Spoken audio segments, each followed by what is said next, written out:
ਜ਼ਮੀਨ ਅਸਮਾਨ ਦਾ ਫਰਕ ਹੈ ਜੀ। ਪਿਛਲੀ ਵਾਰ ਮੈਂ ਇਲੈਕਸ਼ਨ ਜ਼ਰੂਰ ਲੜੀ ਸੀਗੀ, ਪਰ ਉਸ ਵੇਲੇ ਮੈਂ ਨਵੀਂ ਸੀਗੀ ਇਲਾਕੇ ਵਾਸਤੇ ਵੀ, ਔਰ ਤਜਰਬੇ 'ਚ ਵੀ ਅਸੀਂ ਨਵੇਂ ਸੀਗੇ, ਛੋਟੇ ਸੀਗੇ, ਉਮਰ ਘੱਟ ਸੀਗੀ। ਔਰ 6 ਮਹੀਨੇ ਪਹਿਲਾਂ ਹੀ ਸੁਨਾਮ ਵਿੱਚ ਆਏ ਸੀਗੇ, ਤਿਆਰੀ ਕੀਤੀ ਸੀਗੀ।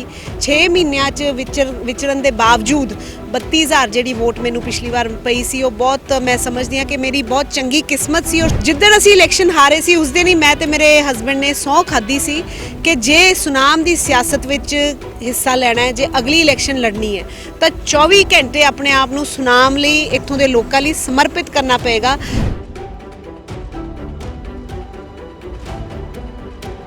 मैं दावे नाल ऑन रिकॉर्ड ये कहना चाहूँगी कि जे पिछले 5 सालों 1500 रात सी तो मैं 50 रातां हल्के चों बाहर नहीं बताइयां। तो जिन्ने कैंडीडेट्स मेरे उल्ट इलैक्शन लड़ रहे हैं किसी मर्जी पार्टी तो होण, जे उन्होंने 50 रातां कट्ठियां हल्के च लाइयां होण तो मैं अपना नाम बदल दूँगी।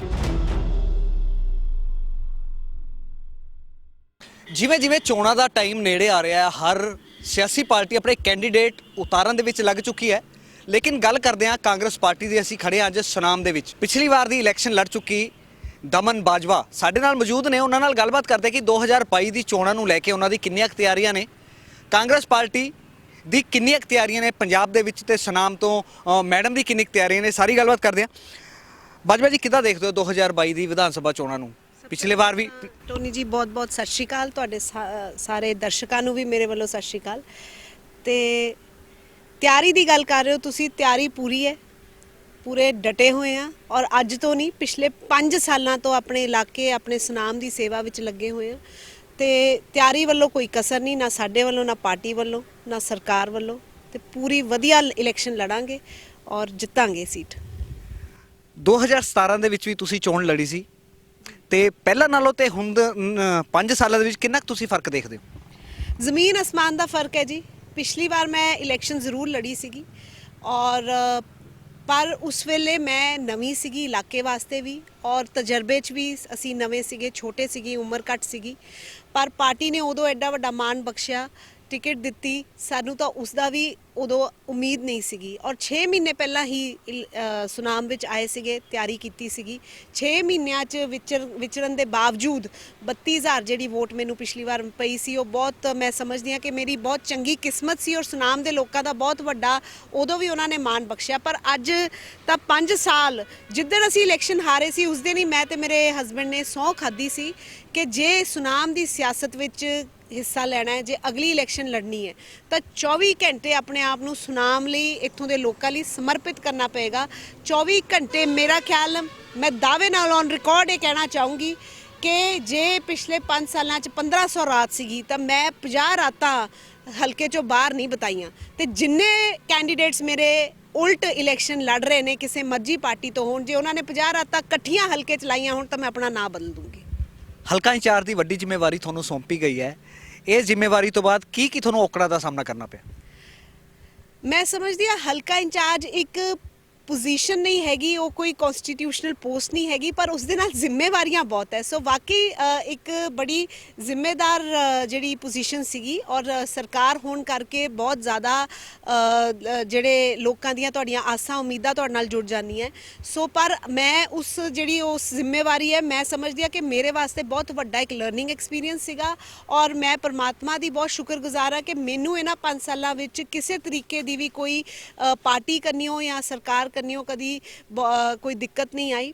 ਜਿੱਥੇ ਜਿੱਥੇ ਅਸੀਂ ਆਪਣੇ ਇਲਾਕੇ ਦੇ ਲੋਕਾਂ ਦੀ ਮੰਗਾਂ ਉਠਾਈਆਂ, ਜਿੱਥੇ ਜਿੱਥੇ ਕੋਈ ਮੰਗ ਰੱਖੀ ਤਾਂ ਸਾਨੂੰ ਬਹੁਤ ਵੱਡਾ ਉੱਥੇ ਸਾਥ ਮਿਲਿਆ ਹੈ, ਪਰਮਾਤਮਾ ਦਾ ਵੀ ਔਰ ਪਾਰਟੀ ਦਾ ਵੀ ਔਰ ਸਰਕਾਰ ਦਾ ਵੀ। ਇਸੇ ਕਰਕੇ ਮੈਂ ਸਮਝਦੀ ਹਾਂ ਕਿ ਜਿਹੜੇ ਕੰਮ ਮੰਤਰੀ ਨਹੀਂ ਸੀ ਕਰਾ ਸਕੇ 20-25 ਸਾਲਾਂ 'ਚ, ਉਹ ਇੱਕ ਹਾਰੀ ਹੋਈ ਕੈਂਡੀਡੇਟ ਨੇ ਕਰਵਾਤੇ। ਊਧਮ ਸਿੰਘ ਜੀ ਦਾ ਮੈਮੋਰੀਅਲ ਹੋਵੇ, ਲੌਂਗੋਵਾਲ ਦਾ ਪੁਲ ਹੋਵੇ, ਜਾਂ ਜਿੰਨੇ ਡਿਵੈਲਪਮੈਂਟ ਦੇ ਕੰਮ ਸੁਨਾਮ ਵਿੱਚ ਤੁਸੀਂ ਅੱਜ ਦੇਖ ਸਕਦੇ ਹੋ, 25-30 ਸਾਲ ਤੋਂ ਇਹ ਸਾਰੇ ਕੰਮਾਂ ਬਾਰੇ ਕਿਸੇ ਨੇ ਆਵਾਜ਼ ਤੱਕ ਨਹੀਂ ਸੀ ਉਠਾਈ। ਕਰਵਾਉਣੇ ਤਾਂ ਬਹੁਤ ਦੂਰ ਦੀ ਗੱਲ ਹੈ। ਕਿਸਾਨੀ ਸੰਘਰਸ਼ ਨੂੰ ਕਿੱਦਾਂ ਦੇਖਦੇ ਹੋ ਮੈਮ? ਕਿਉਂਕਿ ਕਿਸਾਨੀ ਸੰਘਰਸ਼ ਚੱਲਿਆ ਤਕਰੀਬਨ 1 ਸਾਲ, ਚੋਣਾਂ ਆ ਗਈਆਂ, ਕਿ ਚੋਣਾਂ ਦੇ ਵਿੱਚ ਕਿਸਾਨੀ ਸੰਘਰਸ਼ ਦਾ ਕੋਈ ਅਸਰ ਪੈਣ ਵਾਲਾ ਹੈ? ਦੇਖੋ, ਕਿਸਾਨੀ ਸੰਘਰਸ਼ ਜੋ ਸੀਗਾ ਸਾਡੇ ਸਾਰੇ ਪੰਜਾਬ ਦੇ ਇਤਿਹਾਸ, ਪੰਜਾਬ ਲਈ, ਕੌਮ ਲਈ ਇੱਕ ਟਰਨਿੰਗ ਪੁਆਇੰਟ ਸੀਗਾ।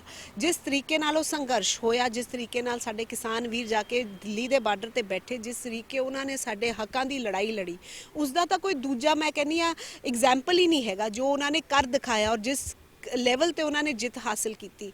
ਤਾਂ ਮੈਂ ਕਿਸਾਨੀ ਸੰਘਰਸ਼ ਤਾਂ ਮੈਂ ਕਹਿੰਦੀ ਹਾਂ ਸਾਡੇ ਸਾਰਿਆਂ ਵਾਸਤੇ ਇੱਕ ਬਹੁਤ ਪਾਕ ਤੇ ਪਵਿੱਤਰ ਚੀਜ਼ ਹੈ ਜਿਸ ਨੂੰ ਅਸੀਂ ਸਾਰੇ ਪੂਜਦੇ ਹਾਂ, ਕਿਉਂਕਿ ਦੇਖੋ ਕਿਸਾਨੀ ਤਾਂ ਸਾਡਾ ਕਿੱਤਾ ਹੈ, ਅਸੀਂ ਸਾਰੇ ਕਿਸਾਨੀ ਨਾਲ ਜੁੜੇ ਹੋਏ ਹਾਂ। ਮੈਂ ਅੱਜ ਇੱਕ ਕਿਸਾਨ ਦੀ ਘਰ ਵਾਲੀ ਹਾਂ, ਮੇਰੇ ਕਿਸਾਨ ਦੇ ਪਰਿਵਾਰ ਚ ਵਿਆਹੀ ਹੋਈ ਹਾਂ, ਮੇਰਾ ਬੱਚਾ ਵੀ ਗਾਂ ਕਿਸਾਨ ਹੀ ਬਣੂਗਾ, ਜ਼ਮੀਨ ਤੇ ਹੀ ਜਿਉਂਦੇ ਹਾਂ ਅਸੀਂ।